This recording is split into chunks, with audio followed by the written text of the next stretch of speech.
Ito na yung nag-iisang black thorn natin mga bay. At 3 months na to simula nung tinanim natin. Makikita nyo mga bay. Medyo makapal na no. Kasi tuloy-tuloy lang yung kanyang plastic mga bay. Yan. Mag-i-spray na naman ako sa susunod na araw nito. Maintenance spray natin. Tapos ngayon mga bay, itatap na natin tong nilagay natin na rootstock. Itong dalawa mga bay. Idikit na natin dito para mas mabilis na tong lumaki yung ating blackthorn. Fast forward natin mga bay kasi mahababang video to.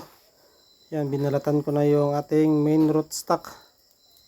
Maingat talaga tayo mga bay kasi nag-iisang blackthorn lang natin to dito sa ating farm. Sinukat na natin yung rootstock mga bay. Tapos pinutol ko.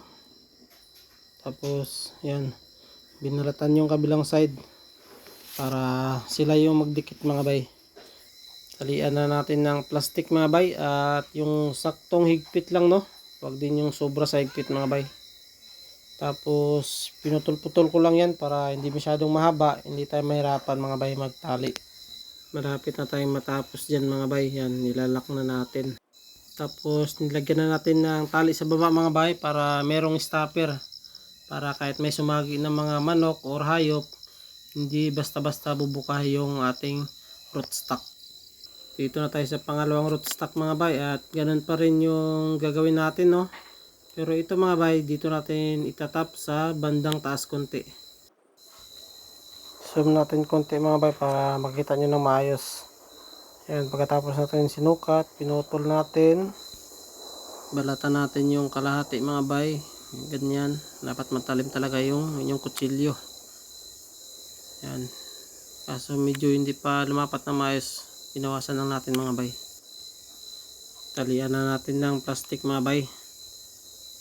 Ganyan lang tayo mag tali. Saktong higpit lang. Last na plastic to mga bay. Yan. Ilalak ko na no. Tapos hinigpitan lang natin yung stopper mga bay sa baba. Pinutulan lang natin ng mga dulo yung plastic mga bay para malinis tingnan. At yan, tapos na tayo dyan.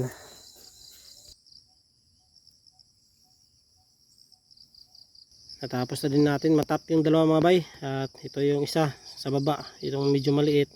Tapos itong medyo malaki dito mga bay sa taas. Tapos dito yung dugsungan ng ating blackthorn mga bay no? Yung pinaka graph nya.